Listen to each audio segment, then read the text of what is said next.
À toutes et tous, je vais vous présenter pour ma part les 2 années du master droit de la matière pénale.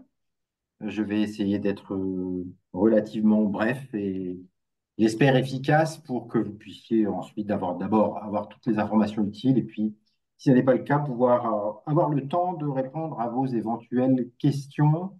Alors, le master droit de la matière pénale, c'est un master qui existe au sein de cette faculté, au sein de la faculté libre de droit de l'Université catholique de Lille depuis 2011. Et c'est un master qui se veut essentiellement, j'allais dire, généraliste, mais en droit pénal. Je m'explique. Bien souvent, on trouve des masters en droit pénal qui sont des masters très spécialisés, notamment sur le master 2.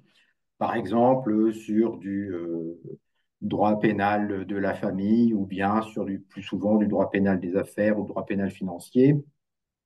Là, le parti pris pour le master droit de la matière pénale, ça a été de ne pas choisir parmi les matières, les disciplines du champ pénal. Donc, j'y reviendrai peut-être après sur les éléments de cours, enfin les différents cours proposés. Euh, on propose donc, en tout cas dans ce master, toutes les branches du droit pénal. Euh, Après les prérequis de la licence, c'est-à-dire le droit pénal général, la procédure pénale. Donc vous le voyez, l'idée, c'est de pouvoir proposer à l'étudiant de se spécialiser dans l'ensemble des disciplines du champ pénal, euh, à la fois dans du droit pénal spécial des personnes, droit pénal spécial des biens, des affaires, en matière, dans des contentieux en tout cas particuliers en droit de l'environnement, en droit de la consommation, par exemple. Un accent est mis aussi très largement sur l'acquisition des compétences en matière de procédure pénale. Il y a beaucoup de procédures pénales au sein de DMP. C'est extrêmement important, hein, d'une part pour réussir les concours et examens d'entrée, et puis ensuite pour bien comprendre l'application du droit pénal, il faut connaître les règles de procédure. Et puis par ailleurs, toujours en restant très dans cette introduction, j'allais dire, euh, l'ensemble de la maquette de cours en droit pénal est complété par des disciplines complémentaires, notamment de la criminologie générale, la sociologie ou de la psychiatrie criminelle, par exemple. Vous avez les éléments à l'écran. Je n'irai pas très très loin sur l'explication des disciplines en matière criminologique, puisque je laisserai mon collègue Laurent Chabert donner beaucoup plus d'éléments au titre de la présentation qu'il fera de son master en criminologie. L'objectif, en tout cas, c'est bien sûr de former des juristes pénalistes complets. Voilà. Donc à la fois pour préparer les concours et examens professionnels, mais aussi déjà, d'ores et déjà, pour intégrer le monde du travail. Voilà, on peut passer à la deuxième diapositive. Alors, ce master droit de la matière pénale, il a une mention droit pénal et sciences criminelles. Euh, voilà, les 2 années d'études découlent sur cette mention de diplôme, hein. Attention à ne pas confondre, il n'y a plus de mention droit privé et sciences criminelles pour les masters. La mention, c'est soit droit privé, ce qui ne m'intéresse pas, ce qui ne nous intéresse pas ce soir, ou droit pénal et sciences criminelles. Alors, ça n'est pas très important ou très grave de prendre l'une ou l'autre, puisque les deux mentions mènent en même temps au même métier, souvent en tout cas. Il n'y a aucune difficulté pour les concours et examens professionnels. Voilà.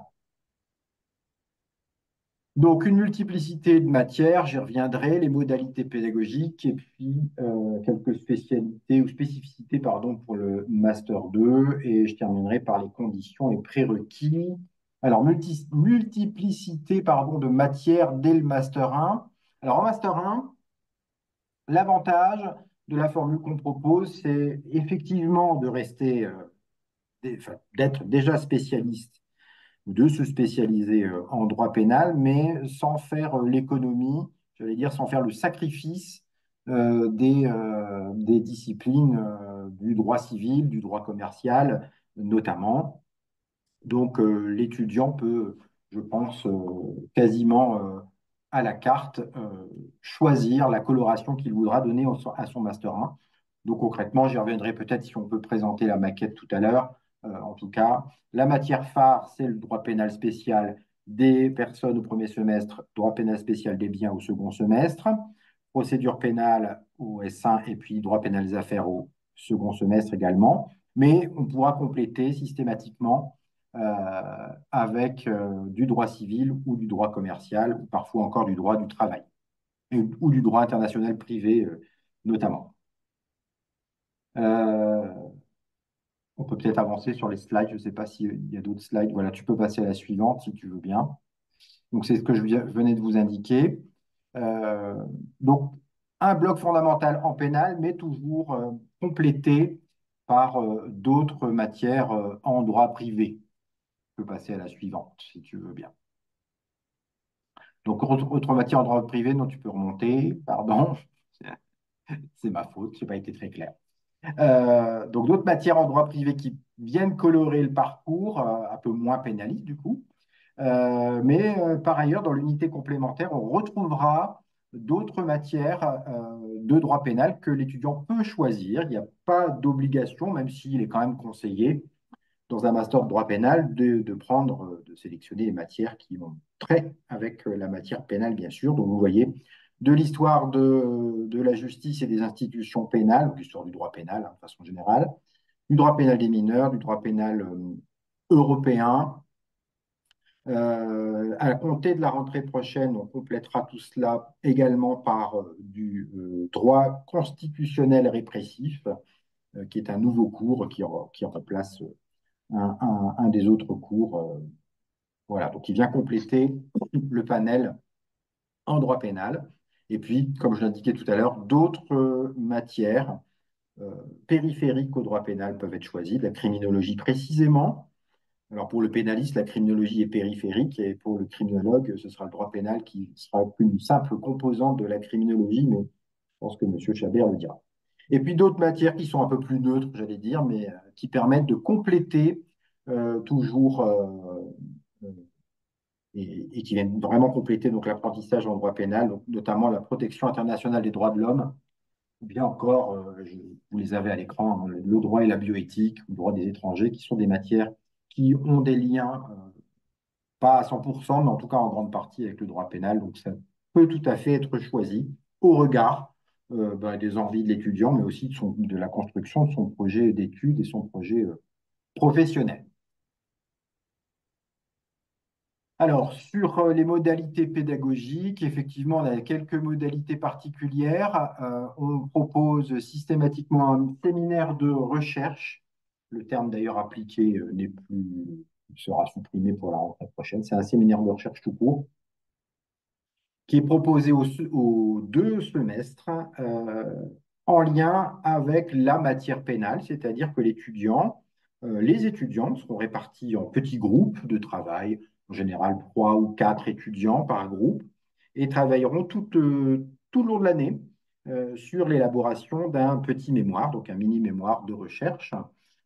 Il s'agit d'inciter les étudiants à savoir chercher, non pas pour vous transformer toutes et tous en chercheurs en droit, pas du tout, mais le professionnel du droit doit connaître la méthodologie de la recherche et il doit savoir où chercher l'information pour ensuite pouvoir faire une synthèse euh, de toutes ces recherches. Donc, c'est ce qui vous sera proposé en Master 1, avec bien sûr en amont une méthodologie de la recherche et du mémoire et un accompagnement tout au long des 2 semestres avec une petite soutenance du mémoire en fin d'année.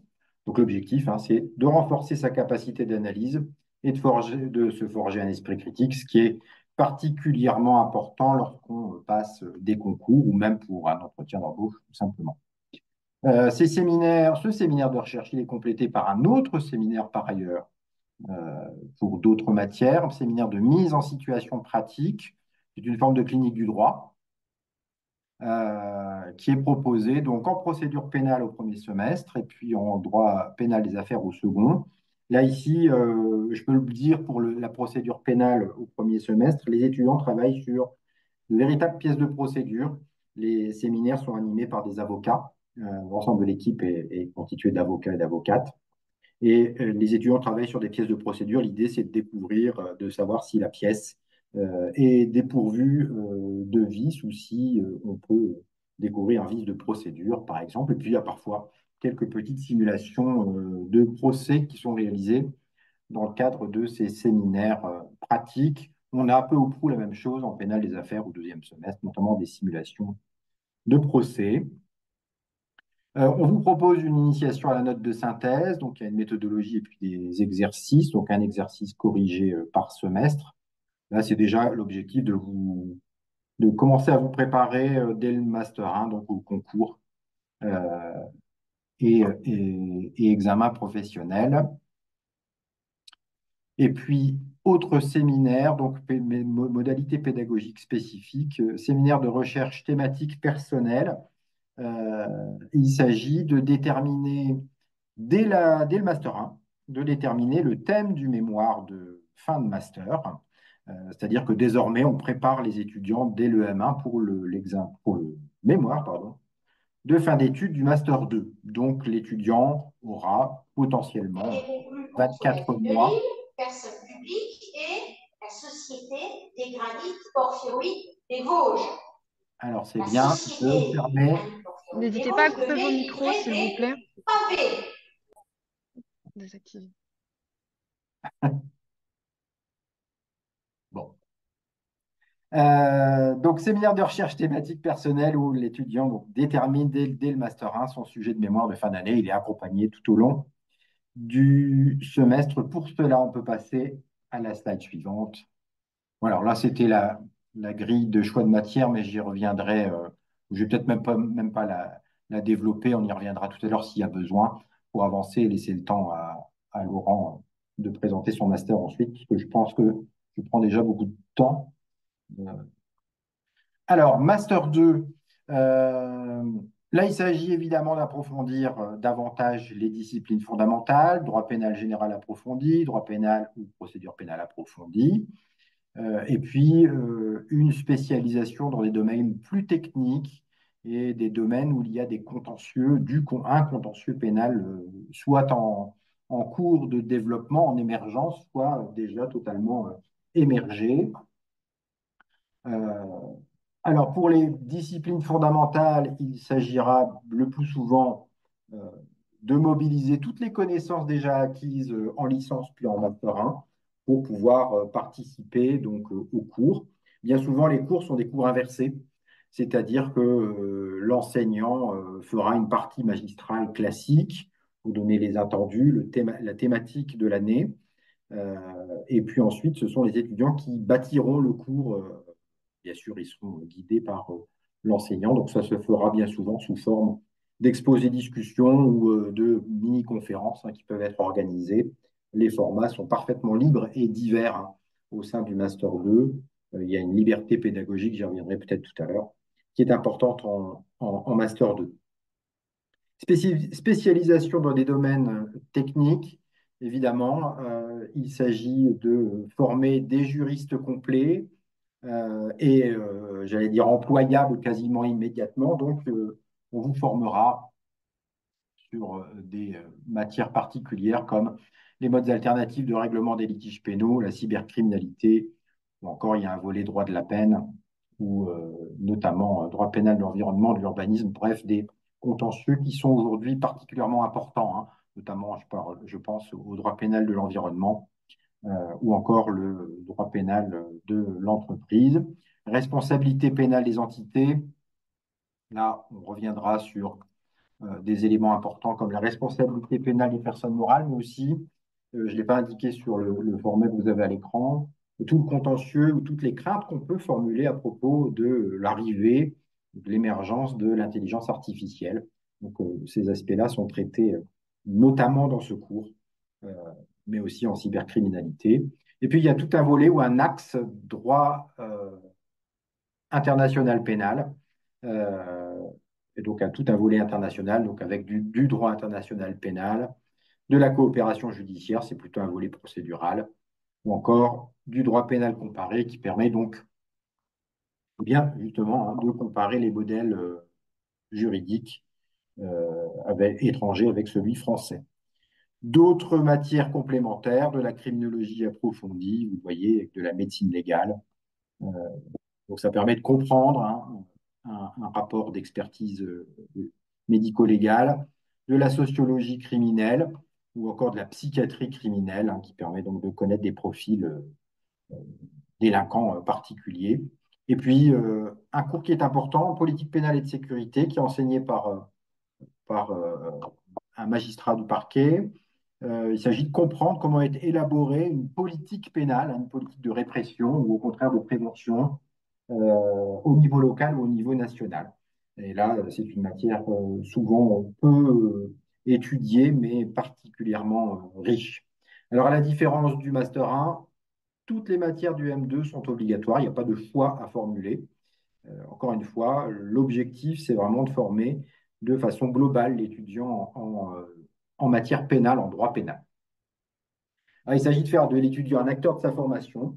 Comme je l'indiquais tout à l'heure, les étudiants seront amenés donc à monter bien souvent l'ensemble du cours, hein. Ça ne veut pas dire que les enseignants se reposent, pas du tout, mais il s'agit de faire des étudiants véritablement des collaborateurs de l'enseignant.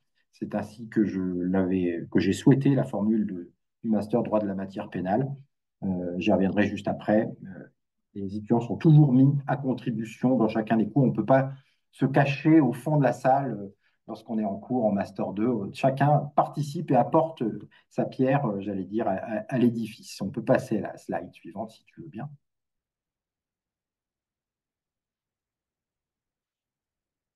Alors, vous l'avez compris, hein, pour qu'on puisse coller au mieux de ce qui est attendu dans le monde professionnel, eh bien, rien de tel que d'avoir des enseignants universitaires, mais aussi beaucoup de praticiens.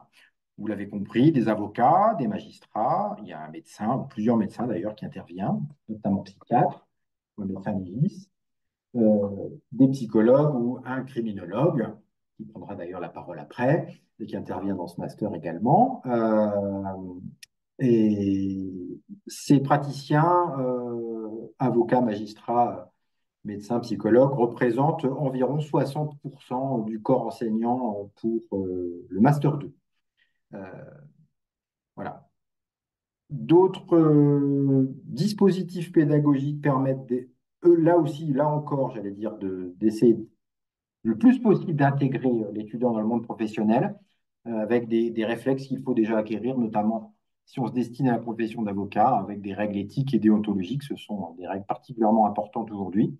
Bien encore, quelque chose d'un peu plus juridique, presque classique, j'allais dire, mais en tout cas un séminaire, enfin un ensemble de cours sur la pratique de l'instruction qui permet de découvrir un peu le quotidien du juge d'instruction, ce qui est important pour des étudiants qui se destinent à l'avocature ou à la magistrature, mais aussi ceux qui souhaitent devenir officier de police, par exemple. Approche professionnelle encore avec le cours que j'indiquais tout à l'heure de politique pénale et de sécurité. Euh, Toujours dans la découverte du monde professionnel, de la connaissance du terrain avec la découverte des juridictions internationales, on emmènera en principe les étudiants du Master 2 visiter la Cour pénale internationale à La Haye, notamment, et puis visite d'un établissement pénitentiaire lorsqu'on le peut. Professionnalisation toujours avec des simulations de procès ou des simulations de médiation pénale. Et puis dans certains cours, vous le découvrirez si vous vous inscrivez dans ce master, vous travaillerez sur des dossiers réels. Je l'avais indiqué pour le master 1, c'est aussi vrai en master 2. Il y a euh, des serious games qui sont organisés, donc des jeux sérieux, ou des cas pratiques où les étudiants doivent trouver ou apporter des éléments de réponse. Professionnalisation encore avec un stage de fin d'études de 2 mois minimum. Pourquoi 2 mois? Parce qu'au-delà de 2 mois, la structure de stage doit rémunérer l'étudiant. Donc, si on est à 2 mois maximum, il n'y a pas besoin de payer l'étudiant, ce qui permet de trouver plus facilement un stage, mais rien n'empêche, et ça se fait très souvent, de suivre un stage de plus de 2 mois, en général, 3 ou 4 mois, c'est tout à fait possible. Il y a toujours un module préparatoire au concours et examen professionnel qui est proposé aux 2 semestres. C'est un module facultatif, c'est-à-dire que l'étudiant peut suivre ce module sans qu'il n'y ait de notes qui comptent dans la moyenne. L'idée est simplement de vous aider à mieux préparer les concours d'entrée ou les examens d'entrée à l'école d'avocat, par exemple. Mais il n'y a pas d'évaluation, il n'y a pas de notes. Il y a des notes, mais qui ne comptent pas dans la moyenne. Une ouverture à la recherche, alors avec plusieurs choses, et il y a eu quelques petites mises à jour d'ailleurs depuis la semaine dernière. Ce qui est classique, c'est la journée d'études société et risque pénal. Il s'agit de proposer aux étudiants de gérer du début à la fin un projet et une animation d'un colloque, hein, d'une journée d'études. Euh, et donc, chaque année, il y a un colloque qui a lieu aux alentours de mars-avril euh, et qui est proposé par les étudiants de DMP. C'est ce master qui a, j'ai envie de dire, je tire un peu la couverture vers moi, mais qui a proposé le premier cette possibilité de créer une journée d'études, donc un colloque créé par les étudiants. On peut tout à fait ne pas, si on se destine par exemple à un doctorat, c'est-à-dire si le projet de l'étudiant est de continuer après le Master 2 en doctorat, on peut tout à fait ignorer le stage obligatoire de 2 mois et le petit mémoire de stage contre un mémoire de recherche qui est un mémoire beaucoup plus important en volume et en exigence scientifique euh, et donc réaliser donc un mémoire de recherche. Ce mémoire de recherche s'inscrit ou s'inscrira à partir de l'année prochaine dans le cadre d'un nouveau séminaire qui s'appelle le séminaire de recherche intégrée, qui est commun à tous nos masters en formation initiale et qui sera géré directement par notre centre de recherche. C'est-à-dire qu'on associera tous les futurs doctorants euh, au sein d'un même groupe animé par le C3RD, avec notamment des ateliers de veille juridique ou bien encore d'autres réalisations à caractère plutôt scientifique, comme par exemple venir assister, aider un enseignant-chercheur dans le cadre d'un projet de recherche qui est déjà en cours au sein de la faculté. Voilà, on peut passer, je crois, à la peut-être dernière slide, il me semble. Voilà. Ah non, il y a les prérequis après. Alors, les débouchés et carrières. Donc, quels sont les secteurs pour lesquels il peut être tout à fait indiqué de s'inscrire dans un master de droit pénal? Évidemment, les métiers de la justice, donc magistrats, avocats, greffiers, les associations d'aide aux victimes ou associations de victimes, l'administration pénitentiaire, euh, de façon générale, donc notamment la pénitentiaire en milieu fermé, mais aussi en milieu ouvert, la protection judiciaire de la jeunesse, ou encore d'autres autorités administratives indépendantes, ou même le secteur privé. Hein, parfois, maintenant, les pénalistes commencent à pouvoir prétendre à des postes dans le secteur privé. Ça, c'est pour les secteurs, c'est assez général, généraliste, j'allais dire. Tous les masters de droit pénal proposeront à peu près les mêmes débouchés. Quelles sont les carrières constatées, c'est-à-dire que font les étudiants qui ont suivi le master droit de la matière pénale? Eh bien souvent, ils deviennent magistrats, encore plus souvent avocats ou directeurs d'établissements pénitentiaires ou conseillers d'insertion de probation. Il y a quelques délégués ou médiateurs du procureur, pas mal d'officiers de police ou de donc, police nationale ou gendarmerie, des agents des douanes ou encore des étudiants qui se destinent à une carrière militaire. Ça arrive de temps en temps. Voilà, ça c'est ce qui est constaté depuis que le master existe. Je vous laisse prendre connaissance Je vous laisse prendre connaissance des conditions et prérequis. Alors, vous le savez sans doute, la sélection se fait dès le Master 1. Ça veut dire que si on est admis en Master 1, droit de la matière pénale, on a sa place réservée, j'allais dire, dans le Master 2 correspondant l'année suivante, dès lors qu'on réussit, bien sûr, la première année. Donc, il n'y a plus de sélection en M2, il y a une sélection en M1. Les sélections en M2 sont possibles si on vient d'un autre master, mais elles sont quand même assez rares. Hein. Euh, Donc, si on vient d'un autre master et qu'on veut intégrer le master 2 droit de la matière pénale directement, il n'y a pas d'inscription de droit et donc on tombe dans un pot commun, j'allais dire. On considère tous les dossiers comme étant des dossiers extérieurs. Les conditions, c'est évidemment un dossier de candidature déposé sur la plateforme Mon Master, CV, lettre de motivation, la totalité, en tout cas l'ensemble des relevés de notes de licence disponibles, euh, même si on vient de la faculté de droit de l'Université catholique de Lille, on doit fournir tous les relevés de notes, bien entendu, mais la plateforme Mon Master l'exige de toute manière. Capacité d'accueil, 35 étudiants. Je ne vais pas indiquer tout de suite le nombre de candidatures que j'ai classiquement. Je vous laisserai poser la question si ça vous intéresse.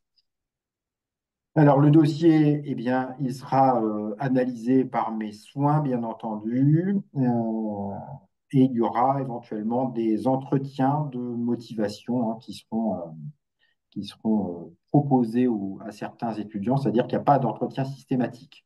C'est-à-dire que globalement, je peux convoquer un entretien ou pas, ça ne présage jamais de la réponse que je donnerai in fine sur mon master. Quels sont les prérequis? On entend souvent dire beaucoup de choses en tout cas sur ce master-là pour les étudiants qui seraient déjà chez nous. Il faut un niveau général en licence qui est satisfaisant, hein. Pourquoi satisfaisant? Il ne s'agit pas de dire qu'on ne prend que les meilleurs. Bien sûr, plus le dossier est bon, en termes des notes, mieux c'est, bien entendu. Il faut, et c'est préférable, avoir suivi le droit pénal général de préférence avec TD. S'il n'y a pas eu de TD, ça n'est pas non plus rédhibitoire. Bien entendu, avoir suivi la procédure pénale ou encore le droit des libertés fondamentales, de préférence avec TD. Il faut, dans sa lettre de motivation, préciser clairement quel est son projet professionnel. Il faut donc le dire très précisément. Dans la lettre de motivation, il ne s'agit pas de dire je suis motivé. Ça ne veut rien dire, hein. Dire qu'on est motivé ne prouve pas sa motivation. Qu'est-ce que c'est que la motivation? Eh bien, c'est le carburant que l'on met dans le moteur pour avancer. Donc, pourquoi vous voulez euh, intégrer ce master? Qu'est-ce qui vous plaît? Quelles sont les matières qui vous intéressent particulièrement? Et quel est le métier que vous souhaitez exercer à la sortie du master? Euh, pour quelles raisons ce métier vous intéresse? Tout ça, il faut l'expliquer. Une lettre de motivation, en tout cas pour moi, ne doit pas forcément être courte, elle peut être longue si on a suffisamment d'éléments à expliquer. Euh, voilà. Et puis la dernière ligne n'est plus très importante, ça n'est pas bien important. Alors les dates, vous les voyez, hein, donc à partir du 29 janvier, donc on connaît les offres de formation possibles. Du 24 février au 24 mars, on déposera sa candidature. 15 vœux en initiale, donc il faut placer droit de la matière pénale dans vos vœux si cela vous intéresse, bien sûr. Et puis j'examinerai vos candidatures à partir du 2 avril jusqu'au 28 mai. Euh, et à partir du 4 juin, il y aura les phases d'admission et les phases complémentaires. Par la suite, je répondrai aux questions lorsqu'il y en aura. Je laisse ma collègue m'indiquer comment on souhaite procéder. On attend la présentation de Laurent, j'imagine, ce sera préférable. C'est ça? Je vous propose de continuer avec le master de criminologie et puis on répondra à toutes les questions à la fin, comme vous Ok. préférez, si ça vous Bah, va. oui, bah, je vais prendre la relève. Super. Ok, bon bah bonjour à toutes, enfin bonsoir à toutes et à tous. Ma présentation va surtout viser dans un premier temps à vous expliquer un peu ce qu'est la criminologie, ce qu'elle n'est pas, et, euh, et voir dans un aperçu très général les différentes conceptions du crime et du criminel euh, auquel on réfléchit quand on est criminologue. Et puis, je reviendrai dans un deuxième temps de manière bien plus précise sur le master ici à la Cato Lille, ses modalités d'inscription, etc.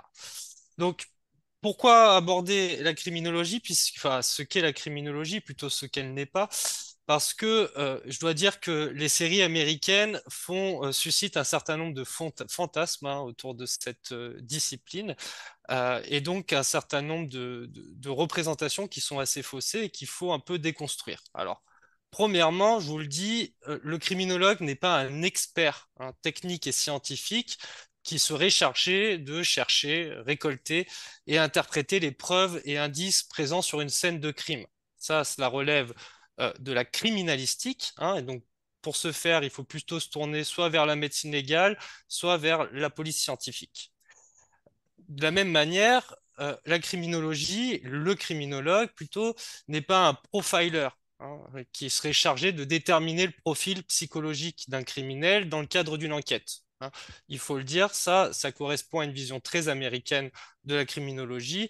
En France, le métier de profiler n'existe pas. Hein. Donc voilà. Ceci étant dit, on peut maintenant arriver à ce qu'est la criminologie, et je dirais qu'au sens le plus général, le criminologue, c'est le spécialiste du phénomène criminel, c'est-à-dire des processus de production des lois, de transgression des lois et de réaction sociale et pénale à l'égard de la transgression des lois. Donc, le criminologue, il va vraiment se situer à la rencontre entre, d'un côté, l'individu ou le groupe qui est étiqueté comme étant délinquant ou déviant, et de l'autre côté, les instances sociales et pénales qui prennent en charge cet individu étiqueté délinquant. Et donc, le criminologue, au sens le plus large possible, il a vraiment pour mission d'essayer de restaurer les conditions d'un dialogue entre les deux tenants hein, de cette relation problématique hein, et marquée par la transgression. Donc, en ce sens, le criminologue doit être capable de mobiliser des savoirs pluridisciplinaires hein, qui impliquent non seulement une connaissance de ce que l'on appelle les processus criminogènes, hein, que ce soit dans les dimensions sociologiques, psychologiques, voire culturelles et interculturelles, mais le criminologue doit aussi avoir une connaissance approfondie du fonctionnement de la réaction sociale et pénale, et notamment de son fonctionnement via les institutions d'enfermement, et l'exemple typique étant la prison, bien évidemment. Alors, cette méconnaissance en France de ce qu'est la criminologie, elle est assez particulière et elle tient au fait que la criminologie n'est pas reconnue comme une discipline autonome par le Conseil national des universités. Ce qui n'est pas le cas, notamment en Belgique, en Italie, en Suisse, au Canada, etc., où vraiment la criminologie, historiquement, c'est institutionnalisé de manière autonome au sein des universités. Alors ici, ce n'est pas le cas en France, mais je vous rassure quand même sur le fait que s'il n'existe pas de métier de criminologue, hein, vous n'allez pas voir sur une offre d'emploi qu'on recherche un criminologue, ça ne veut pas pour autant dire que le cursus de l'étudiant en criminologie ne lui ouvre pas un certain nombre de portes dans ce que l'on pourrait qualifier des métiers du champ criminologique que j'aborderai tout à l'heure. Alors, cette situation en France est bien évidemment regrettable, mais elle ne signifie pas non plus que les diplômes de master en criminologie qui existent, comme c'est ici le cas à l'Université catholique de Lille, ne sont pas reconnus pleinement comme des diplômes de master, hein, et que donc nos étudiants qui sortent avec le grade de master en criminologie ne sont pas moins avantagés pour travailler en France et à l'étranger dans ces fameux métiers du champ criminologique, hein, pour lesquels je reviendrai tout à l'heure. Alors, quelques mots sur ce problème de reconnaissance. En quoi ça tient historiquement? C'est lié au fait que il faut à ce moment-là peut-être repartir très rapidement de la naissance de la criminologie comme discipline à prétention scientifique à la fin du 19e siècle, hein, vers 1870, avec Cesare Lombroso et l'école positiviste italienne, et puis à la même période, à Lyon, au sein de l'Institut de médecine légale, un dénommé Alexandre Lacassagne initie aussi en France un mouvement criminologique, essaye de former une école de pensée qui s'intéresse au phénomène criminel. Et donc, tout ça pour vous dire que la France est pionnière véritablement dans la conceptualisation d'une nouvelle discipline criminologique. Sauf que ce qui va se passer, c'est que ce soit en Italie ou en France, ce sont des médecins légistes à la base qui créent pour les premiers un enseignement de criminologie. Et en France, ça s'inscrit dans un contexte de rivalité avec les magistrats, puisque les médecins légistes qui sont donc appelés à la barre dans des situations d'expertise psychiatrique notamment, prétendent détenir le monopole de la connaissance sur le criminel et donc d'être en quelque sorte en mesure de mieux juger le criminel que les magistrats. Et donc ça va poser en France d'énormes problèmes, des rivalités, des luttes qui vont faire que très rapidement, les facultés de droit vont se doter d'enseignements de sciences criminelles et jusqu'à finalement parvenir à s'arroger le monopole finalement de l'enseignement de la criminologie en faisant une spécialisation dans des masters de droit pénal euh, et de sciences criminelles, dès lors, avec une durée d'enseignement très brève et puis un enseignement qui va être en fait assez, très vite réduit aux matières juridiques, que ce soit le droit et la procédure pénale, la pénologie, la politique criminelle. Et donc en France, on se retrouve aujourd'hui encore avec cette situation quasi monopolistique des facultés de droit sur la criminologie, même si vous observerez que vous pouvez voir d'autres masters en sciences humaines qui parfois intègrent des spécialisations en criminologie. Mais ça reste quelque chose de l'ordre d'une spécialité, donc avec un enseignement très bref et surtout avec une conception en France de la criminologie comme branche d'une autre science, hein, donc principalement du droit. Ce qui n'est pas le cas, je vous le dis, en Belgique, en Suisse, etc. Et ce qui n'est pas non plus le cas ici à l'Université catholique de Lille, où on a vraiment, dès le départ, cette dimension pluridisciplinaire de la criminologie qui est au cœur de notre enseignement, comme je l'exposerai par après. Donc, à la fois une conception française de la criminologie comme une branche d'une autre science et principalement du droit, euh, ce qui a bien évidemment nuit à l'autonomisation institutionnelle et universitaire de la criminologie. Et bien évidemment, si on peut regretter cette situation, hein, qu'on retrouve pas ailleurs, c'est pas pour autant qu'on peut considérer la criminologie comme une science pleinement autonome. En effet, il y a toujours, et c'est inscrit dans l'objet crime, cette dépendance quand même à l'égard de l'évolution des normes et des pratiques juridiques. Et c'est d'ailleurs pourquoi, euh, à partir des années 50, 60, les criminologues, en vue de sortir un peu de cette subordination au droit et aux matières pénales, ont considéré finalement que l'objet de la criminologie ne devait plus tant être le crime, mais un objet plus large qui regroupe l'étude des déviances, hein, au sens des transgressions aux normes sociales formelles, le droit, mais aussi aux normes sociales informelles, hein, qui ne sont pas du coup codifiées. C'est plutôt dans cette optique-là d'ailleurs qu'on conçoit la criminologie ici à l'Université catholique de Lille. Mais pour autant, même si on considère que notre champ d'étude, ce sont les déviances, il n'en reste pas moins pour être considéré comme une science autonome, il faudrait que la criminologie soit capable de produire ses propres théories, ses propres concepts et ses propres méthodes. Or, je vous le dis, il n'existe aucune théorie en criminologie qui ne soit en même temps une théorie sociologique ou psychologique ou biologique, hein. Donc ça, effectivement, ça amène quand même à être assez modéré dans cette ambition d'être une discipline parfaitement autonome, puisque on se retrouve toujours quelque part à dépendre des disciplines des sciences humaines, d'une manière ou d'une autre.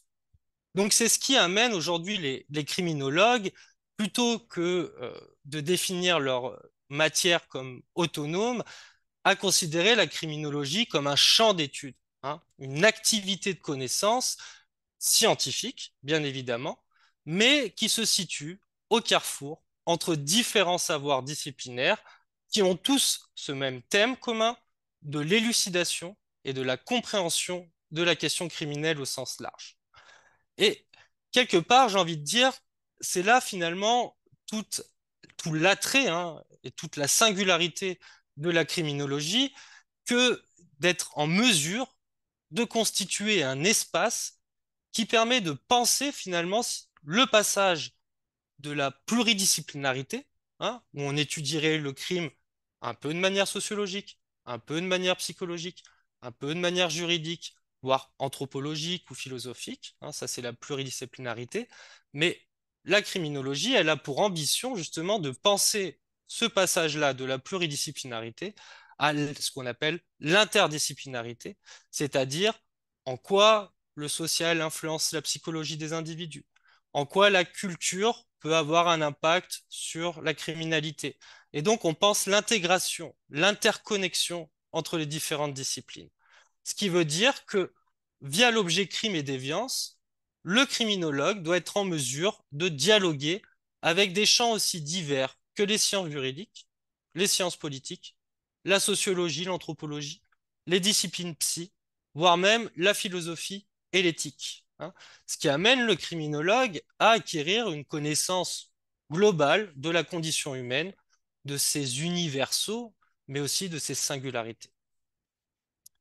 Et je veux préciser aussi que c'est pas parce que on ne peut pas qualifier la criminologie de discipline autonome que cela signifie qu'elle serait moins scientifique, hein, qu'une discipline autonome. Et c'est d'ailleurs cette ambition scientifique qui distingue la criminologie des disciplines juridiques, hein. Euh, J'entends par là que là où le droit pénal va se servir d'une méthodologie juridique, hein, avec une étude de la doctrine, de la jurisprudence, etc., la criminologie, elle, au point de vue méthodologique, s'enracine véritablement dans les méthodes empiriques des sciences humaines et sociales, c'est-à-dire des méthodes qui sont fondées sur l'observation et l'expérimentation.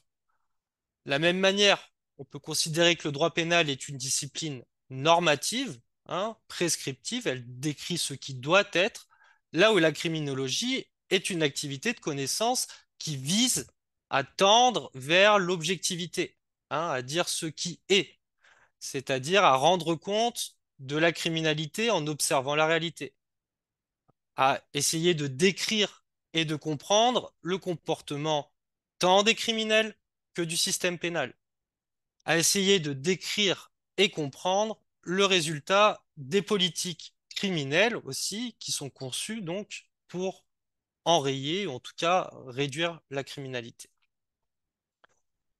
Alors, ce qui nous amène à nous demander rapidement ce qu'est le crime, cela est très important puisque, je vous l'ai dit, c'est le droit pénal qui, quelque part, définit ce qu'est le crime dans une société à un moment donné, et qui donc donne son objet d'étude à la criminologie. Donc, il y a un paradoxe, une ambivalence qui marque la criminologie dès sa naissance, c'est que d'un côté, elle a prétention à être une science, hein, et donc à être capable d'expliquer scientifiquement ce qui amène les individus à commettre des crimes, hein, et en même temps, elle ne peut que finalement accepter le fait aussi que le droit est quelque chose de relatif, hein. Donc, à la fois, elle dépend de l'existence et de l'évolution des normes et des pratiques juridiques, quelque chose qui donc l'inscrit dans une relativité historique, et en même temps, elle prétend pouvoir faire une étude scientifique sur le crime et le criminel. Donc, il y a cette ambivalence-là, et ça va donner en fait plusieurs conceptions de ce qui doit être l'objet de la criminologie. Et une première conception qui va apparaître dès la naissance de la criminologie, c'est celle qu'on a appelée le noyau dur, hein, ou des délits naturels, c'est-à-dire que à la fin du 19e siècle, les criminologues vont essayer de déterminer, hein, un certain nombre d'actes qui sont considérés comme de vrais crimes, hein, ce qu'on appelait alors des délits naturels, c'est-à-dire des actes qui seraient universellement réprouvés comme si ils contenaient en eux-mêmes une substance criminelle, peu importe le droit, peu importe la société, peu importe l'époque, on retrouverait toujours une condamnation, une réprobation de ces actes-là. Alors, les criminologues vont organiser un certain nombre de congrès, de colloques, euh, participer à des publications pour essayer de définir un peu quels pourraient être ces actes, hein, considérés comme universellement réprouvés, ces actes qu'on appelait alors des délits naturels. Et très rapidement, ils vont être face au fait de la variabilité du crime dans le temps et dans l'espace. Autrement dit, euh, quand on fait une comparaison des différentes sociétés à une époque donnée ou à différentes époques, on se rend compte que aucun acte n'a été universellement réprouvé et que ce qui est admissible dans une société à un moment donné sera interdit dans une autre société à un moment donné, mais il n'y a pas ce côté vraiment d'universalité dans le crime. Donc très rapidement, je dirais dès le début du XXe siècle, cette conception-là, elle va être considérée comme désuète, et du coup, les criminologues vont se tourner vers une autre conception, celle des critères juridiques, en considérant que, en fait, l'objet de la criminologie, c'est la loi pénale et uniquement la loi pénale, hein. C'est-à-dire que l'objet de la criminologie, hein, pour faire œuvre de science, c'est de considérer que ce qui relève de notre champ d'étude, ce sont tous les actes qui ont les mêmes caractéristiques externes, c'est-à-dire leur qualification pénale. Et ça permet à ce moment-là aux chercheurs de ne pas effectuer un choix arbitraire, non scientifique, entre les différents actes blâmables. Alors, le problème de cette conception, c'est qu'elle est consensualiste et qu'elle fait comme si, quelque part, le droit, c'était le miroir de la morale sociale. Comme si, au sein d'une société donnée, à une époque donnée, tout le monde serait d'accord, hein, pour définir certains actes comme criminels. En réalité, la criminalisation de certains actes relève plus d'un rapport de force entre différents groupes qui vont avoir des représentations différentes sur le crime et certains vont être en capacité d'imposer au niveau politique leur représentation du crime et du criminel, hein. Si on prend la loi récente sur l'immigration, on se rend bien compte de ce rapport de force, hein, qui a amené à un moment un groupe politique à considérer que le séjour irrégulier pourrait être condamné comme un délit, hein. Mais on voit bien que ça ne fait pas consensus au sein d'une société. Donc à ce moment-là, cette orientation des critères juridiques qui consisterait à dire que l'objet de la criminologie, c'est uniquement ce qui est interdit par la loi pénale, ne tient plus. En tout cas, c'est ce que vous considérez les criminologues à partir des années 50 et 60, en considérant le crime comme une construction sociale, hein. C'est-à-dire que le crime, ça renvoie à deux dimensions. Un comportement, qui est d'ailleurs souvent considéré comme blâmable, mais aussi une manière de définir et de réagir à ce comportement qui s'incarne par la loi. Et donc, à partir des années 50 et 60, va émerger ce qu'on a appelé une criminologie de la réaction sociale, qui va s'intéresser uniquement à la manière dont certains comportements sont définis à un moment donné dans une société, et donc aux rapports de force sociétaux sous-jacents, hein, en considérant que justement c'est le groupe dominant, hein, qui va souvent parvenir à imposer sa propre représentation de ce qui est un crime et ce qui ne l'est pas. Et donc on va commencer à s'intéresser à ce qu'on appelle d'une part la criminalisation primaire, c'est-à-dire l'étude du processus d'élaboration de la loi pénale. Pourquoi une telle loi a été créée, hein, quels sont les enjeux qui sous-tendent la création de cette loi, mais aussi par qui cette loi a été créée, hein, qui participe à ce processus, quels sont les lobbies, les groupes de pression, hein, qui participent à l'élaboration des lois. Ça, c'est pour la criminalisation primaire. Euh, les criminologues qui s'inscrivent dans ce paradigme de la construction sociale du crime vont aussi s'intéresser à ce qu'on appelle la criminalisation secondaire. C'est-à-dire, ils vont étudier le processus de répression pénale, hein. On sait aujourd'hui que beaucoup d'individus enfreignent la loi, mais que seulement certains se font prendre, hein. C'est ce qu'on appelle le chiffre noir, c'est-à-dire le décalage entre la criminalité réelle et la criminalité telle qu'elle est enregistrée par les services de police. Eh ben, comment on explique ce décalage, hein? Comment on en vient à étiqueter des gens comme déviants, fous, délinquants?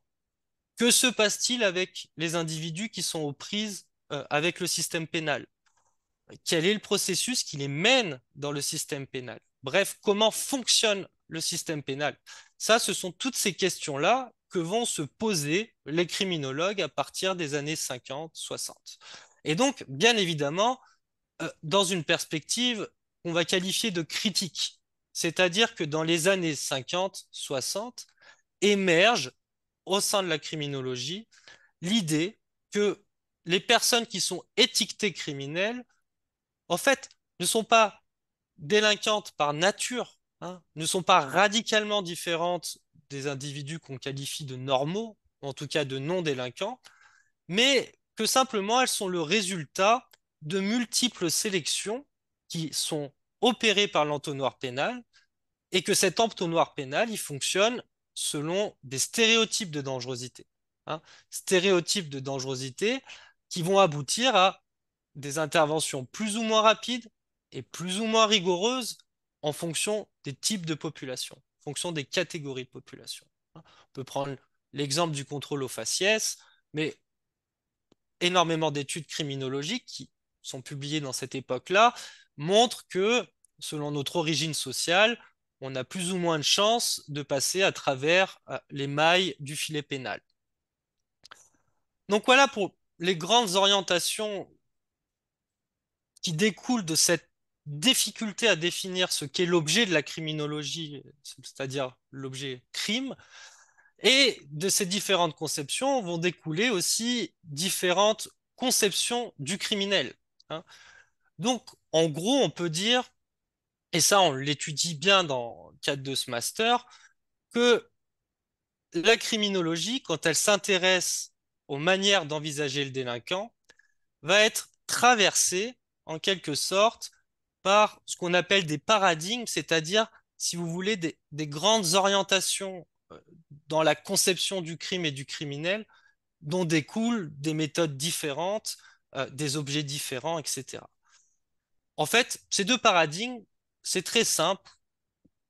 On aurait d'un côté, et c'est ce qu'on appelle le paradigme du passage à l'acte, hein, et ce paradigme-là, c'est celui sur le base duquel s'est constituée la discipline criminologique.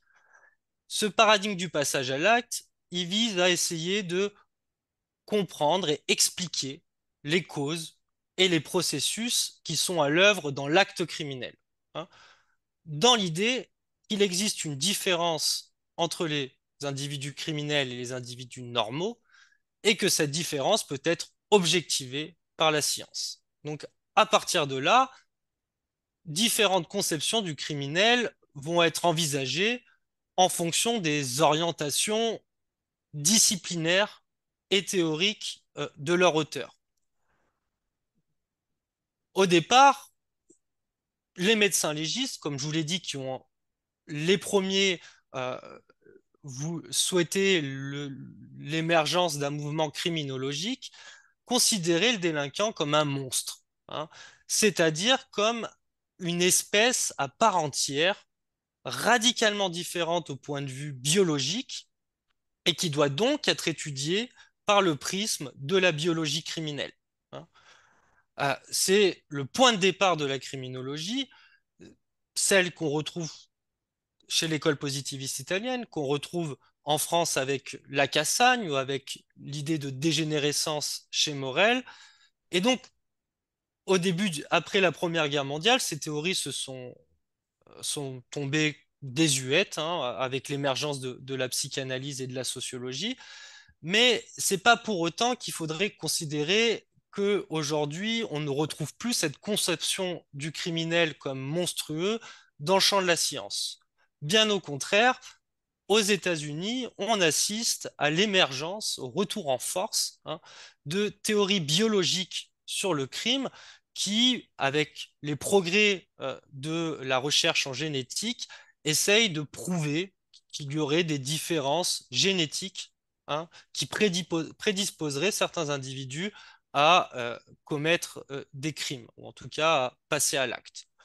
De la même manière, la neuroscience, hein, une certaine branche de la neuroscience aujourd'hui, étudie le cerveau des criminels en vue d'objectiver, hein, le fait qu'il y aurait des différences dans le fonctionnement neurocognitif. Bref, c'est pas du tout dans cette perspective-là qu'on s'inscrit, nous, ici, à l'Université catholique de Lille.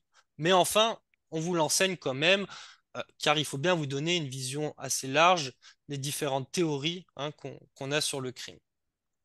Deuxième grande conception du criminel qui s'inscrit dans ce paradigme du passage à l'acte, c'est celui des liens supposés entre criminalité et psychopathologie, hein.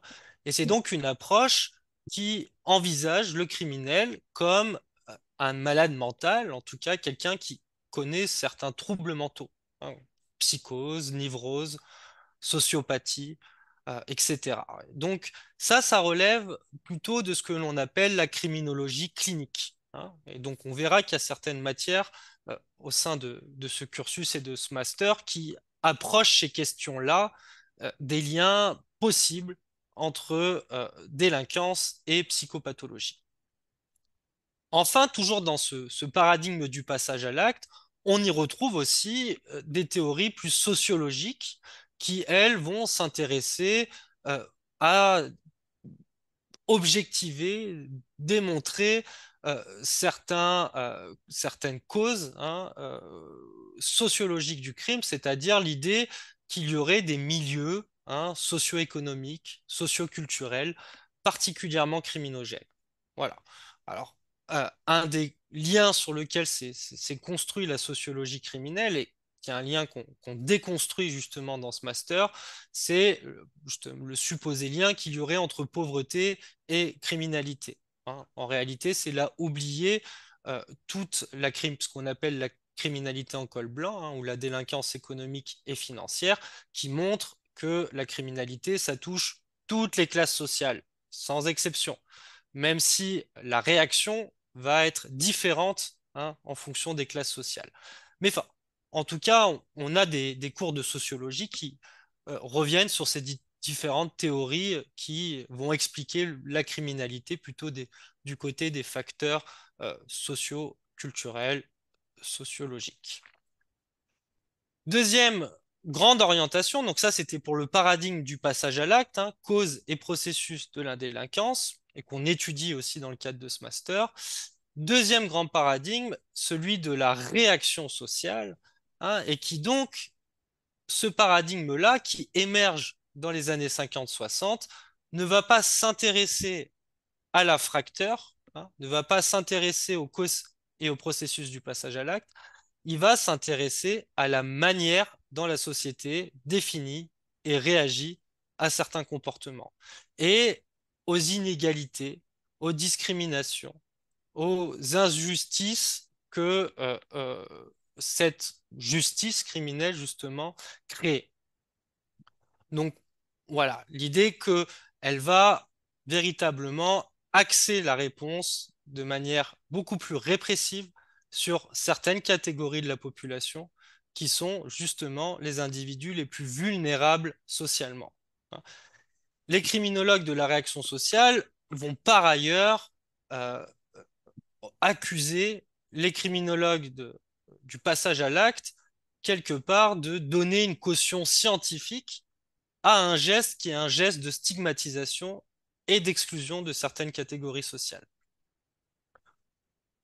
Donc voilà, donc plutôt un courant qui étudie les violences en fait symboliques et institutionnelles à l'encontre de la délinquance, avec peut-être une seule théorie qui a pour but d'expliquer la délinquance, c'est la théorie du stigmate, c'est-à-dire l'idée qu'un individu qui pose un acte transgressif sans parfois même en avoir conscience, parce que il fait partie d'un autre système de normes et de valeurs au sein duquel l'acte qu'il a posé n'est pas transgressif, va faire l'objet euh, d'une répression qui va l'étiqueter, hein, avec une étiquette négative, celle de criminel, avec peut-être un passage en prison, mais en tout cas au moins un casier judiciaire, et que c'est cette étiquette-là et l'identité négative qu'elle renvoie que l'individu va intérioriser, et en l'intériorisant, il va se construire une personnalité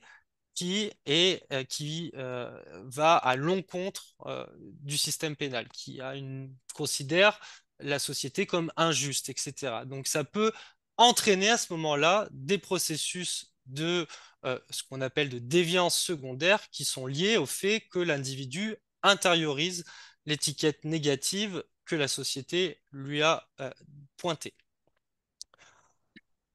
Voilà en gros les grandes orientations théoriques qu'on retrouve en criminologie, qu'on étudie dans le cadre de ce master, afin, j'en viens là au métier du champ criminologique, afin d'aboutir à quoi? Ben, afin de vous préparer ou de préparer nos étudiants, en tous les cas, à avoir les outils théoriques et juridiques qui peuvent leur permettre de passer un certain nombre de concours. Je pense particulièrement au concours d'accès au poste d'officier de police ou de gendarmerie, mais aussi à l'École nationale de la magistrature, à l'École nationale de protection judiciaire de la jeunesse, et aussi à l'École nationale de l'administration pénitentiaire. Donc ça, disons que ce sont vraiment les grands débouchés auxquels la plupart de nos étudiants postulent à l'issue de ce master. Euh, et là, peu importe, j'ai envie de dire, votre bagage en licence, le simple fait d'avoir le master en criminaux, d'avoir suivi le master en criminaux, vous prépare à ces concours. Sauf bien évidemment le concours d'école nationale de la magistrature, où là, il faut quand même avoir il vaut mieux avoir fait une licence en droit. Alors, pour les étudiants qui, là, ont un bagage de licence en psychologie, euh, le fait de faire un master en criminologie peut les ouvrir vers les métiers de l'expertise, de l'évaluation et du soin auprès d'une clientèle judiciarisée, que ce soit dans les prisons, c'est un des services médico-psychologiques régionaux, les SMPR, ou que ce soit en ambulatoire, ce qu'on appelle en ambulatoire, c'est-à-dire extramuros, en dehors des murs de la prison. Et là, c'est plutôt auprès d'une clientèle qui a une injonction de suivi, de soins, etc. Donc là, c'est plutôt, on va dire, un bagage licence psycho et un master en criminaux. Pour les étudiants qui ont plutôt un bagage socio-anthropo, c'est-à-dire voilà, une licence dans ces disciplines-là et qui font le master en criminaux, une des grandes débouchées, c'est notamment le métier de conseiller au sein des services pénitentiaires d'insertion et de probation. Alors, vous trouverez dans le diapo un certain nombre d'autres débouchés, mais disons que celles que je viens de vous énumérer sont les principales débouchés, celles que vraiment la plupart de nos étudiants se dirigent. Laurent, excuse-moi, je me permets Oui, juste de te couper 2 minutes. Il va nous rester une petite vingtaine de minutes, questions comprises. Il faut que tu te ok, situes un petit mais j'en viens au master, j'en aurai pas pour très peu. Pas de longtemps. souci, super. Donc j'en viens au master. Euh, alors, peut-être déjà quelques mots pour rappeler les conditions d'admission. Donc, notre master ici à la Cato-Lille, il est résolument pluridisciplinaire, comme vous le verrez dans la maquette.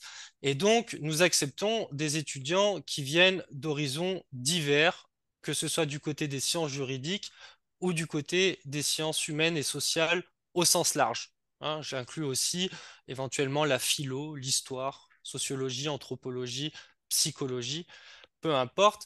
Et donc, c'est aussi ce qui distingue ce master d'autres masters criminaux en France qui s'inscrivent, eux, comme des spécialisations de disciplines principales et où donc on exige des étudiants qu'ils aient soit d'abord fait une licence en droit ou une licence en psycho, etc. Ce n'est pas le cas ici au sein du master interdisciplinaire en criminologie critique.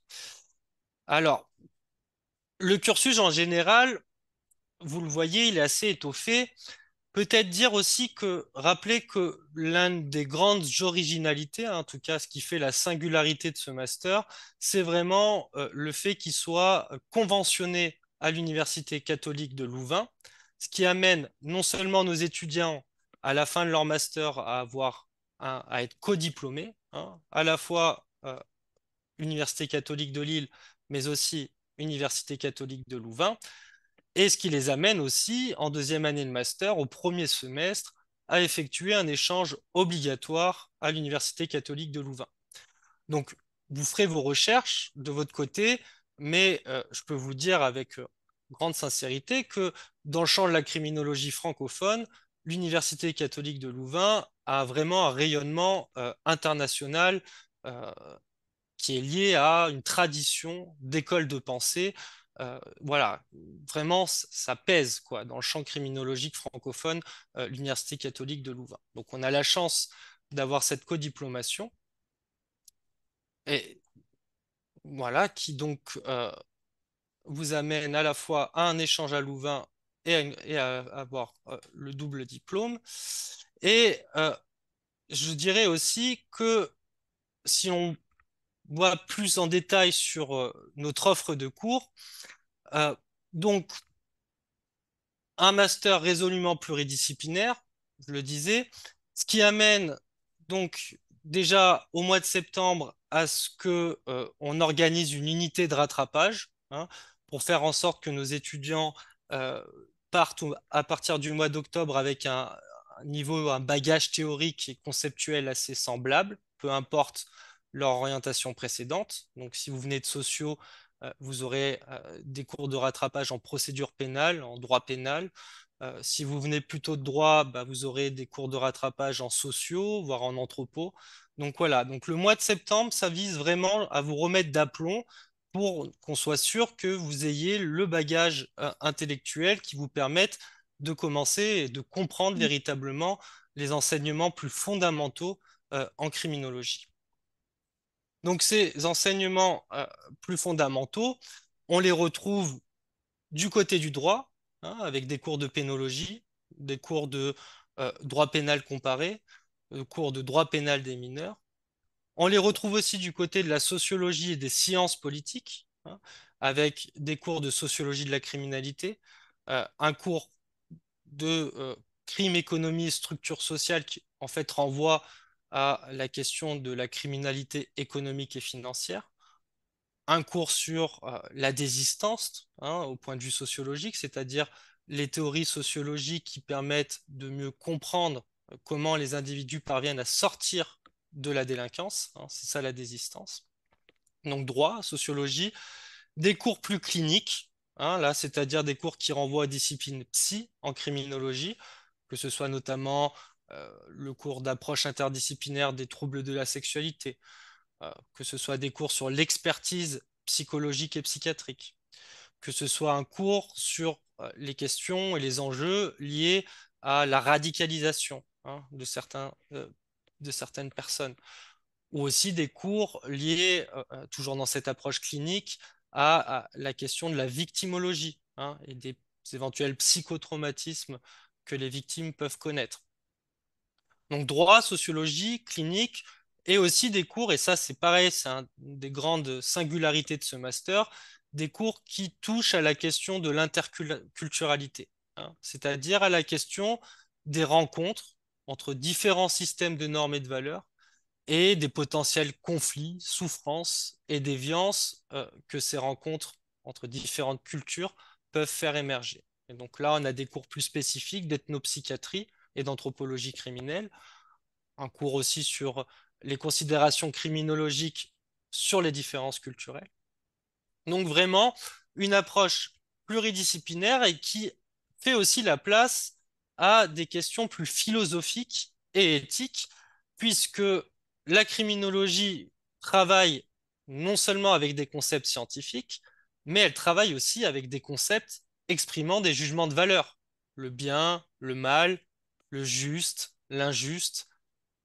En plus, la criminologie a prétention à être utile du point de vue social, hein, à proposer des solutions pour rendre la société moins répressive et moins violente. Donc, pour cela, il est important d'avoir quelques connaissances plus philosophiques plus larges qu'on retrouve dans des cours, notamment du séminaire d'éthique et de philosophie en criminologie, ou un autre cours, par exemple, comme Sens et fonction de la peine. Enfin, une autre grande spécificité, un des grands marqueurs de ce master, c'est vraiment de proposer une formation critique, hein. Donc, c'est-à-dire qui intègre ce fameux paradigme de la construction sociale que je vous ai présenté et qui donc ne s'intéresse pas uniquement au passage à l'acte et à l'infracteur, mais interroge aussi la part de construction sociale du phénomène criminel, les rapports de force sous-jacents, les inégalités, etc. Et donc, il s'agit d'étudier la manière dont la société réagit, hein, au crime et le fonctionnement de ces institutions pénales. Donc pour cela, on vous présente des cours de sociologie de l'administration de la justice pénale, euh, un cours d'approche critique des sciences forensiques, quelques cours sur la prison, le droit pénitentiaire, etc. Et je rajouterai aussi, pour conclure sur cette maquette, que celle-ci va faire l'objet d'un certain nombre de modifications pour l'année à venir, avec une petite refonte qui vise non seulement à fusionner un certain nombre de cours, proposer un volume horaire plus conséquent et un module fondamental plus important, mais aussi pour ajouter un certain nombre de nouveaux cours qui, en fait, renvoient à des nouvelles préoccupations de la criminologie, hein. Je pense au fait que va être intégré dès l'année prochaine un cours de green criminologie, donc de criminalité environnementale, un cours de droit et de sociologie policière, hein, pour encore mieux vous préparer au concours d'officier de gendarmerie et de police, un cours de gender criminologie, hein, donc qui travaille cette question de l'inégalité et du genre au sein de la criminologie. Donc voilà, donc vraiment l'idée c'est d'actualiser en fonction des nouveaux courants de la criminologie. Alors pour l'inscription, et ça sera j'en terminerai par là, il faut donc vous rendre non pas sur mon master, mais sur la plateforme espaceadmission.univ-catolil.fr. Hein, c'est la plateforme qui vous permettra de vous inscrire à ce master avec enfin, des échéances euh, proches de celles de mon master, c'est-à-dire que la phase de candidature, c'est du 24 février au 24 mars. On examinera les candidatures de début avril à fin mai pour vous donner une réponse courant du mois de juin, hein. Alors, avec une capacité maximale de 35 étudiants. Donc, ce qui compte pour moi dans la sélection des candidatures, bien évidemment, c'est le cursus antérieur, enfin, les notes obtenues durant le cursus antérieur, mais c'est surtout votre motivation, hein, et donc votre capacité, par la lettre de motivation, dans un premier temps, à me montrer que non seulement vous savez ce qu'est la criminologie, à quoi ça renvoie, mais que vous avez un réel intérêt intellectuel, hein, pour la criminologie, mais aussi, surtout, un intérêt professionnel. C'est-à-dire que ce master s'inscrit pleinement dans une démarche professionnalisante, hein. Donc, voilà. Donc, ça, c'est dans la lettre de motivation. Et puis après, je me réserve le droit, éventuellement, pour faire mes sélections, d'envisager un entretien oral à distance, ce qui me permettra, d'ici la fin du mois de juin, d'avoir déjà sélectionné la majorité des candidatures, mais en sachant aussi que on ouvre régulièrement une phase d'inscription tardive jusqu'au 30 septembre pour les derniers candidats, hein. Mais généralement, d'ici fin juin, déjà tout est fait. Voilà. On peut passer aux questions-réponses. Super, merci Laurent. Nous allons passer aux questions. S'il y a des questions, n'hésitez pas à les poser de vive voix ou dans le chat, pardon. Je vois que certaines questions ont déjà été répondues. Euh, euh, alors, Oui, j'ai vous avez parlé de apporté. 35 places dans le master DMP. Combien de demandes avez-vous chaque année? Voilà, alors ça, c'est la question que je ne vais pas mettre de traces écrites. Il y a environ 500 candidatures. Alors, Ce qui est peu, hein, en réalité, puisque dans les masters de droit pénal des facultés de droit des universités publiques, on est bien souvent à 2000, 3000, 4000 candidatures par master. Donc, on a plus de chances d'être admis en DMP qu'ailleurs, finalement. quelles matières sont regardées lors de l'examen des candidatures? Pour le master DMP, pardon. Alors, je l'avais indiqué tout à l'heure, je crois. De façon globale, toutes les matières, il faut avoir un niveau satisfaisant dans toutes les matières, en droit civil, en droit administratif, droit constitutionnel pour les premières années, mais précisément en droit pénal général, procédure pénale et liberté fondamentale. Combien y a-t-il de demandes dans le master de criminologie? De demandes de place? Oui. Bah là, pour cette année académique, ça a été à peu près 200 demandes pour 35 places. L'absence de stage et de DU en criminologie, est-ce un frein à un titre d'admission? Non, absolument pas. Bien évidemment, c'est un avantage certain si l'étudiant ou l'étudiante peut déjà motiver d'un stage en lien avec la criminologie ou de la réalisation d'un DU de criminaux, ça montre d'autant plus sa motivation, mais c'est pas du tout un critère nécessaire. C'est surtout les résultats et la motivation que je pourrais percevoir dans la lettre et éventuellement durant l'entretien. Super, merci. Bonsoir, les étudiants en DSP ont-ils leur chance vis-à-vis du master de droit pénal au vu de l'absence de la matière de procédure pénale au sein de notre cursus? Ont-ils leur chance? Oui, ils ont leur chance. J'ai répondu à une question similaire, je crois, tout à l'heure. Chaque année, il y a des étudiants qui ont fait la licence droit Sciences Po qui arrivent en DMP. Il n'y a pas de... C'est pas rédhibitoire, mais souvent, ce sont des étudiants qui arrivent à démontrer qu'ils ont un niveau suffisant en procédure pénale, quand bien même leur formation de licence n'offre pas ce cours-là. Bien souvent, les étudiants suivent le cours en auditeur libre. Euh, alors, question plutôt pratique. Est-il tout à fait envisageable de s'inscrire dans le master DMP et de suivre parallèlement la PAC, préparation au concours, proposée par l'Université catholique de Lille? C'est tout à fait envisageable et c'est même largement envisagé par beaucoup d'étudiants. Question suivante. S'il y a des entretiens pour le master de criminologie, cela serait plutôt en mai ou en juin, pendant la phase d'admission. Oui, ça sera plutôt en juin. Super, merci. Euh, euh, Là, il y avait une question qui était, est-ce qu'il faut justifier des raisons pour lesquelles on n'a pas suivi sa licence à l'Université catholique de Lille pour devoir ou pouvoir candidater et espérer être admis? Je crois que c'était à peu près ça la question. Il n'y a pas de discrimination provenant au titre de la provenance de la licence. Je crois que je peux même parler pour Monsieur Chabert. Non, Euh, effectivement, il n'y a non, aucune discrimination par rapport à ça. Je ne fais on n'a pas du pas tout agi. attention à ce critère-là. Et ça, il ne compte en aucune manière dans le choix. Voilà. Voilà. Idem pour droit de la matière pénale. Il n'y a pas de ségrégation, aucunement. euh, alors, y a-t-il d'autres questions que certains d'entre vous souhaitaient prendre la parole?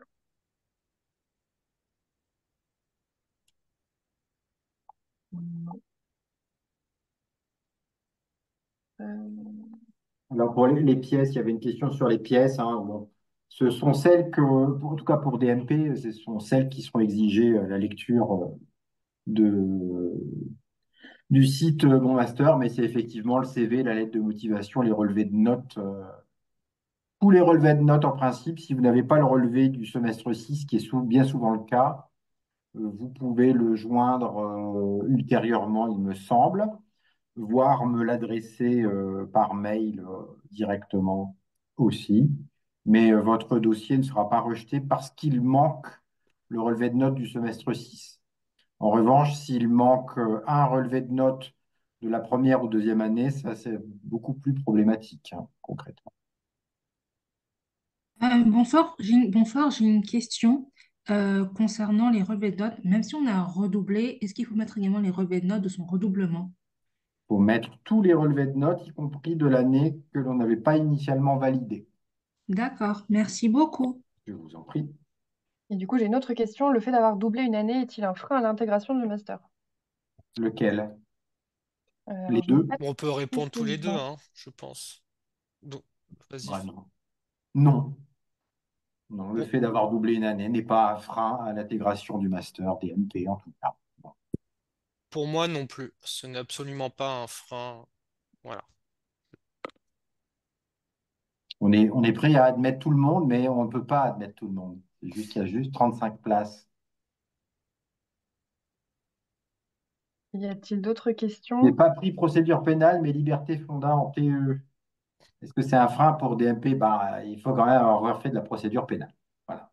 Si on ne l'a pas suivi, si on ne l'a pas choisi, il faut quand même avoir des connaissances qui vont bien, j'allais dire, par ailleurs. L'enjambement est-il un frein? Ben, l'enjambement n'est pas en soi un frein. En revanche, si on n'a pas validé sa licence, on ne peut pas candidater. Donc, si on a pu enjamber entre la L1, la L2, la L3, pas un problème, a priori, puisque ça ne vaut pas comme un doublement. Et le doublement ne pose pas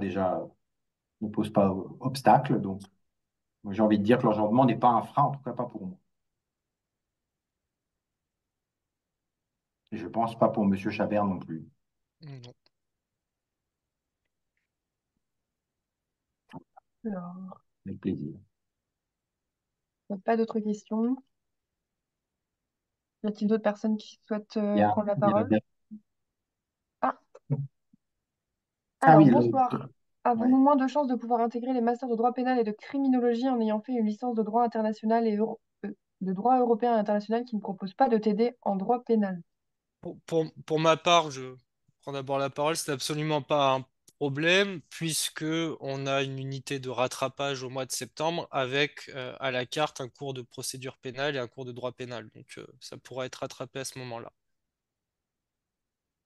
Voilà, et pour DMP, il n'y a pas tellement plus d'obstacles a priori, mais dans les prérequis, j'ai quand même dit droit pénal général avec TD de préférence. Ça veut dire que ceux qui ont choisi la matière avec TD sont peut-être un petit peu mieux placés a priori, quoique il vaut mieux avoir quelqu'un qui a bien réussi sans TD que quelqu'un qui a choisi le TD qui a eu de très mauvaise note en TD. Voilà. Donc tout dépend des dossiers, hein. Il n'y a pas d'obstacle a priori. Ça, c'est ce qu'il faut vous dire, je pense. Alors, des questions un peu plus pratiques. Est-ce que les lettres de motivation doivent être écrites à la main ou peut-on les taper à l'ordinateur? Pour ma part, ça peut être à l'ordinateur, ça me pose aucun problème. Et j'en profite pour répondre à la question suivante aussi. Est-il possible de justifier de certaines notes? Alors, je donne le conseil général. Je pense que dans une lettre de motivation, il faut éviter de justifier des mauvais résultats ou quoi que ce soit, ce qui peut donner un peu au lecteur l'impression que vous cherchez des excuses ou que vous êtes dans le pathos. Et ça, d'expérience, je vous le dis, c'est très mauvais. Donc, il faut assumer du début à la fin que vous n'avez pas forcément eu des bonnes notes, mais vous ne revenez pas dessus, quoi. Voilà. Je ne sais pas ce qu'en pense mon collègue, mais moi, je vous le dis, c'est parfois un peu, voilà. Oui, oui, non, mais je vais dans le même sens que toi. Et la phrase qui consiste à dire, je sais que mon dossier ne sera pas parmi les meilleurs. Alors ça, c'est mauvais parce que ça veut dire qu'on laisse gentiment placer tous les autres avant, hein. Donc, il ne faut pas dire ça. Euh, il faut que la mariée soit toujours la plus belle, hein, dans une lettre de motivation, c'est-à-dire qu'on se présente toujours sous son meilleur jour. Après, il faut être honnête, c'est-à-dire qu'il ne faut pas mentir, il ne faut pas dire j'ai des excellentes notes partout. Si ce n'est pas le cas, il ne faut pas dire ça. Mais voilà. Voilà. Et si vous avez connu dans votre vie un événement dramatique, familial, etc., ne faites pas des tartines dessus. Ça m'est déjà arrivé aussi d'expérience. Voilà, ça va avoir un effet inverse de celui que vous voulez provoquer, hein. Donc, on va pas être en situation d'empathie. Si vous faites un paragraphe entier sur vos problèmes, là, c'est voilà. Ça, je vous le dis vraiment, puisque je l'ai vu à plusieurs reprises. Euh, Il y avait une autre question. Ouais, quel est le master, Ouais. quel est le meilleur master, j'allais dire, si on souhaite se présenter au concours de police ou gendarmerie? Entre mon collègue et moi, il manque quelqu'un d'autre. Il manquerait la responsable du master de droit public, parce que quand on veut devenir policier ou gendarme, on peut soit passer par le droit administratif, soit par le pénal, soit par la criminaux. Il faut faire ce qu'on aime faire, je pense. Mm. Voilà, Oui. Quand on fait ce qu'on aime, on le réussit. Donc, voilà. Donc là, on ne peut pas répondre à cette question-là. D'autres questions? En fait, pour réussir à coup sûr le concours de police, à coup sûr, quoi, maximiser, pour passer les concours, réussir le concours de police ou gendarmerie, il faut faire criminologie, droit pénal et droit administratif. Il faut en faire trois. Mais ça, vous passerez votre concours alors que vous serez proche de la retraite. Non, il faut choisir, voilà. Choisir, oui. en fonction de ce qu'on préfère.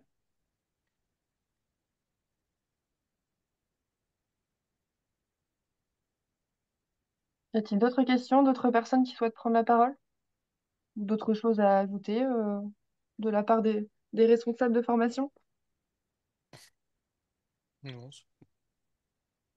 Eh ben, dans ce cas-là, je vous propose de clore cette conférence. Merci beaucoup à tous les deux pour votre présence et à vous tous d'avoir suivi cette conférence sur les masters de droit pénal et de criminologie.